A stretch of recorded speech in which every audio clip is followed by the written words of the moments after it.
नमस्कार और स्वागत है। आज हम एक बहुत ही दिलचस्प यूरोपीय देश पर बात करने वाले हैं, क्रोएशिया। हमारे पास एक अच्छी जानकारी वाला स्रोत है, क्रोएशिया एक विस्तृत परिचय। तो इसी के बेसिस पर हम इस देश के कुछ ज़रूरी पहलुओं को समझने की कोशिश करेंगे। जी बिल्कुल।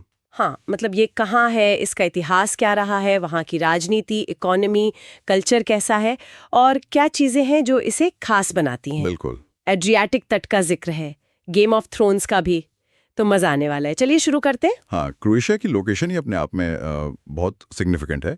दक्षिण पूर्वी यूरोप में है ये, एड्रियाटिक सागर के ठीक सामने। नज़ारों के हिसाब से तो खूबसूरत है ही, पर ऐतिहासिक और सांस्कृतिक रूप से भी ये यूरोप का एक महत्वपूर्ण चौराहा रहा है, कह सकते हैं। हाँ, सही कहा। तो एकदम बेसिक से शुरू करें। जैसे आपने कहा, दक्षिण पूर्वी यूरोप, एड्रियाटिक तट पर इसके पड़ोसी देश अगर हम देखें तो उत्तर में स्लोवेनिया और हंगरी है, पूर्व में सर्बिया, हाँ। और दक्षिण में बोस्निया एंड हर्जोविना और मॉन्टेनेग्रो, है ना? बिल्कुल सही। और पश्चिम में तो पूरा एड्रियाटिक सागर ही है। और यही लोकेशन, इसकी यही भौगोलिक स्थिति इसे सदियों से ट्रेड, कल्चर, विचारों के लेन देन का एक सेंटर बनाती आई है। अच्छा। राजधानी जाग्रेब है, जो थोड़ा अंदर की तरफ है, लेकिन जो बड़े शहर हैं जैसे स्प्लिट, डुब्रोवनिक, रिएका, ज़दार, ये सब इसके लंबे कोस्ट लाइन पर बसे हुए हैं। हाँ, मैंने सुना इनके बारे में।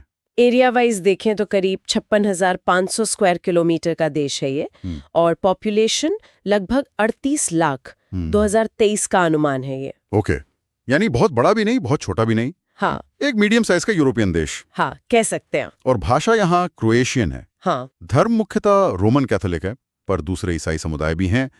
पर एक बात जो मुझे बहुत इंटरेस्टिंग लगी, वो है द्वीपों की संख्या 1000 से ज्यादा। हाँ, ये वाकई कमाल की बात है। इतने सारे आइलैंड्स होना इसकी एक बहुत बड़ी पहचान है। ये ना सिर्फ इसकी कोस्टलाइन को दुनिया की सबसे खूबसूरत और लंबी तटरेखाओं में से एक बनाते हैं, बल्कि ये आइलैंड्स वहाँ की जिंदगी, वहाँ की संस्कृति, इकोनॉमी, इन सब को भी बहुत गहराई से प्रभावित करते हैं, खासकर समुद्री व्यापार और टूरिज्म के लिए। हाँ, ये तो है। अच्छा, तो ये तो हो गई भूगोल की बात। अब थोड़ा इतिहास की तरफ चलें। जरूर। जानकारी बताती है कि इसका इतिहास काफी लेयर्ड रहा है, घटनाओं से भरा हुआ है। ये पहले रोमन एम्पायर का हिस्सा था जी। फिर सदियों तक ऑस्ट्रो हंगेरियन एम्पायर के अंडर रहा। तो बड़ी यूरोपीय शक्तियों का प्रभाव हमेशा रहा है इस क्षेत्र पर। बिल्कुल। और फिर 20वीं सदी में एक बड़ा चेंज आया, जब 1918 में ये युगोस्लाविया का हिस्सा बना। युगोस्लाविया वो एक अलग ही प्रयोग था, कई सारे दक्षिण स्लाव नेशंस को एक साथ लाने का। लेकिन शायद सबसे अहम मोड़ आया 1991 में। 1991? जब इन्होंने स्वतंत्रता की घोषणा की। एग्जैक्टली, जब क्रोएशिया ने युगोस्लाविया से अपनी आज़ादी डिक्लेयर की। और ये आज़ादी आसानी से तो मिली नहीं होगी। जिक्र है कि इसके तुरंत बाद ही क्रोएशियाई स्वतंत्रता संग्राम शुरू हो गया था, 1991 to 1995। हाँ, वो एक बहुत मुश्किल दौर था। निश्चित रूप से उस नए बने देश के लिए एक निर्णायक समय था वो संघर्ष ने देश पर गहरे निशान छोड़े, पर उसी नींव पर आज का मॉडर्न क्रोएशिया खड़ा है। हाँ। आज ये एक स्टेबल डेमोक्रेटिक रिपब्लिक है। और एक और बड़ा माइलस्टोन है 2013 में यूरोपियन यूनियन की फुल मेंबरशिप हासिल करना। अच्छा, 2013 में? जी। तो युगोस्लाविया से अलग होने से लेकर ईयू मेंबर बनने तक का जो ये सफर है, ये इसकी आज की पहचान और यूरोप में इसकी जगह को समझने के लिए बहुत जरूरी है। सही बात है। तो इन सब उतार चढ़ाव से गुजरकर आज वहाँ की पॉलिटिकल और इकोनॉमिक सिचुएशन कैसी है, क्या पता चलता है? पॉलिटिकल सिस्टम की बात करें तो यहाँ पार्लियामेंट्री रिपब्लिक है। राष्ट्रपति हेड ऑफ स्टेट तो है, पर उनकी भूमिका ज्यादातर सेरेमोनियल है। असली पावर प्रधानमंत्री और उनकी सरकार के पास होती है, जो पार्लियामेंट को जवाबदेह होते हैं। ये यूरोप के कई देशों जैसा ही मॉडल है। हाँ, वैसा ही लगता है। और इकोनॉमी के फ्रंट पे एक बहुत बड़ा और रीसेंट चेंज हुआ है। इन्होंने अपनी पुरानी करेंसी गुना को छोड़कर यूरो अपना लिया है। ओ हाँ, ये तो बड़ा कदम है। जी, ये सिर्फ करेंसी बदलना नहीं है, ये ईयू की इकोनॉमी के साथ और ज्यादा गहरे इंटीग्रेशन का सिंबल है। इससे ट्रेड, इन्वेस्टमेंट, टूरिज्म सब में आसानी होती है। तो इकोनॉमी चलती किस चीज पर है ज्यादातर? मुख्य आधार क्या है? देखिए, टूरिज्म तो एक बहुत ही बड़ा बेस है, खासकर एड्रियाटिक कोस्ट पर गर्मियों में। देश की जीडीपी का एक अहम हिस्सा टूरिज्म से आता है। हाँ, वो तो हो गई, इतनी खूबसूरत जगह है। इसके अलावा शिपिंग, पोर्ट्स हैं, समुद्री व्यापार है, फिर एग्रीकल्चर भी है, जैतून तेल, वाइन वगैरह। और कंस्ट्रक्शन इंडस्ट्री भी। और ईयू मेंबरशिप से फायदा हुआ होगा। निश्चित रूप से आर्थिक विकास को रफ्तार मिली है, मार्केट्स तक पहुंच बढ़ी है, इन्वेस्टमेंट आया है। चलिए, ये तो हो गई राजनीति और अर्थव्यवस्था। पर किसी जगह की असली पहचान तो उसकी संस्कृति में होती है ना? बिल्कुल। क्रोएशिया की संस्कृति के बारे में क्या खास पता चलता है? यहाँ की संस्कृति एक बहुत ही दिलचस्प मिक्सचर है। इसमें स्लाविक जड़ें हैं, रोमन इतिहास की गहरी छाप है और मेडिटेरेनियन लाइफस्टाइल का असर साफ दिखता है। मतलब लोकेशन और इतिहास का नतीजा है ये? हाँ, बिल्कुल। पारंपरिक लोक संगीत और डांस यहाँ की कल्चरल हेरिटेज का हिस्सा है। और खाने पीने में? खाने पीने में जैसा मैंने कहा, सी फूड तो जबरदस्त है। कोस्टल एरिया में ताज़ा मिलता है, साथ ही जैतून का तेल और लोकल वाइन भी काफ़ी फेमस है। अच्छा। और हाँ, इस संस्कृति का एक बहुत ही जोशीला पहलू है खेल, खासकर फुटबॉल। ओह हाँ, फुटबॉल। 2018 फीफा वर्ल्ड कप कौन भूल सकता है? बिल्कुल। जब क्रोएशिया जैसी छोटी आबादी वाला देश फाइनल तक पहुंच गया था, वो पूरे देश के लिए मतलब नेशनल प्राइड और यूनिटी का एक गजब का मोमेंट था। हाँ, वाकई। ये दिखाता है कि फुटबॉल वहां सिर्फ खेल नहीं है, एक जुनून है। सही कहा। अच्छा, अब आते हैं टूरिज्म पर, जिसका जिक्र इकोनॉमी में भी हुआ। इतना पॉपुलर क्यों है ये देश टूरिस्ट्स के बीच? किन खास जगहों का जिक्र मिलता है? देखिए, क्रोएशिया में नेचुरल और हिस्टोरिकल दोनों तरह के आकर्षण भरे पड़े हैं। स्रोत कुछ खास जगहों पर रोशनी डालता है। जैसे कि? पहला तो डुब्रोवनिक। इसे एड्रियाटिक का मोती, पर्ल ऑफ द एड्रियाटिक कहते हैं, और ये नाम बिल्कुल सही बैठता है। इसकी वो मध्ययुगीन दीवारें, पुराना शहर, शानदार architecture, UNESCO world heritage site है ये। हाँ, और गेम ऑफ थ्रोन्स? हाँ, गेम ऑफ थ्रोन्स की शूटिंग ने तो इसे दुनिया भर में और भी ज्यादा फेमस कर दिया। और फिर है स्प्लिट।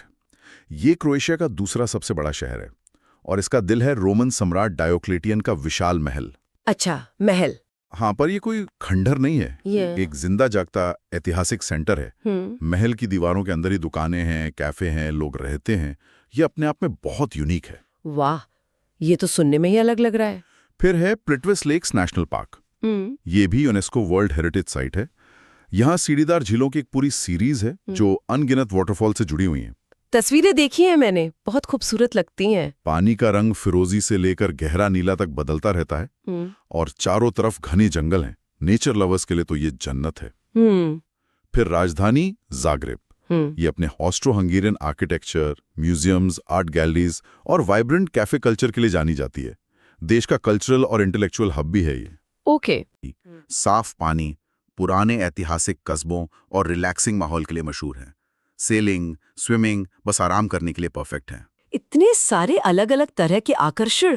अब समझ आया कि क्यों क्रोएशिया यूरोप की टॉप टूरिस्ट डेस्टिनेशंस में से एक बन गया है। हाँ। और ये भी जरूरी बात है कि इसे एक सेफ और डेवलप्ड देश माना जाता है, जिससे टूरिस्ट्स को भी एक सुरक्षा और सुविधा का एहसास होता है। जी हाँ, टूरिज्म ने देश के विकास में बहुत बड़ा रोल निभाया है।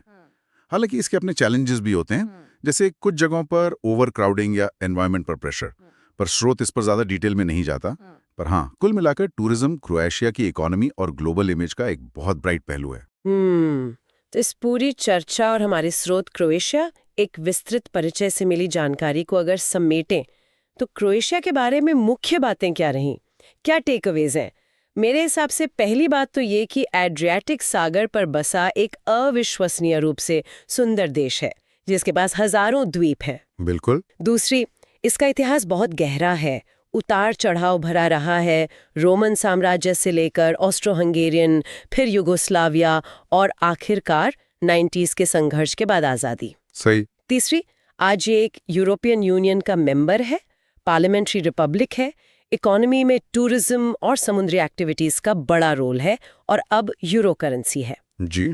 चौथी, कल्चर जो है वो स्लाव, रोमन और मेडिटेरेनियन प्रभावों का एक बढ़िया मिक्सचर है, और फुटबॉल का जुनून तो है ही। हाँ, वो तो है। और पांचवी, यहाँ डुब्रोवनिक, स्प्लिट, प्लिट्विस लेक्स जैसे वर्ल्ड क्लास हिस्टोरिकल और नेचुरल स्पॉट्स हैं। आपने बिल्कुल सही तरीके से सम अप किया। ये स्रोत हमें यही दिखाता है कि क्रोएशिया ने कैसे अपने मुश्किल अतीत, खासकर 20वीं सदी के संघर्षों से उभरकर आज एक मॉडर्न, पीसफुल और प्रॉस्परस यूरोपियन नेशन के रूप में अपनी जगह बनाई है। और जो बात मुझे सबसे ज्यादा स्ट्राइक करती है वो ये है कि कैसे इसका भूगोल, मतलब वो लंबी कोस्टलाइन, वो हजारों द्वीप, वो एड्रियाटिक सागर, इसका वो मल्टी लेयर्ड इतिहास और इसकी वो मिली-जुली संस्कृति, ये सारे एलिमेंट्स कैसे आपस में गुंथे हुए हैं और मिलकर उस क्रोएशिया को बनाते हैं जो आज हम देखते हैं। ये सिर्फ एक सुंदर देश नहीं, बल्कि एक रिजिलियंस और रीबर्थ की कहानी भी है। वाकई क्रोएशिया के बारे में ये जानकारी ना सिर्फ ज्ञान बढ़ाने वाली थी, बल्कि काफी इंस्पायरिंग भी लगी। और ये सारी बातें हमने की स्रोत क्रोएशिया, एक विस्तृत परिचय के आधार पर, जिसने हमें इस देश की एक अच्छी कॉम्प्रिहेंसिव तस्वीर दी। और हाँ, जाते जाते एक विचार और आता है मन में। हमने उन 1000 से ज्यादा द्वीपों का जिक्र किया। स्रोत उनकी खूबसूरती और टूरिज्म में रोल पर जोर देता है। हाँ, पर जरा सोचिए, इतने सारे द्वीपों का होना, जिनमें से कई शायद बहुत छोटे हों, कुछ पर लोग न रहते हों, कुछ मुख्य भूमि से कटे हुए हों, ये क्रोएशिया की समुद्री पहचान को और कितना गहरा बनाता होगा। सही पॉइंट है। ये वहाँ के लोकल फिशिंग के तरीकों को, छोटी मोटी शिपिंग को, द्वीप पर रहने वालों की अपनी यूनिक लाइफस्टाइल को, शायद उनकी अपनी अलग बोलियों या रीति रिवाजों को कैसे प्रभावित करता होगा। हाँ, ये पहलू शायद उतने डिस्कस नहीं होते। जी, ये ऐसे पहलू हैं जिन पर स्रोत शायद विस्तार में नहीं गया, पर ये निश्चित रूप से क्रोएशिया की कहानी में और भी कई दिलचस्प परतें जोड़ते होंगे। सोचने वाली बात है ये। बिल्कुल सही कहा। ये सोचने के लिए एक बेहतरीन नुक्ता है कि सतह के नीचे और क्या-क्या छिपा हो सकता है। इसी विचार के साथ आज की ये चर्चा यहीं समाप्त होती है।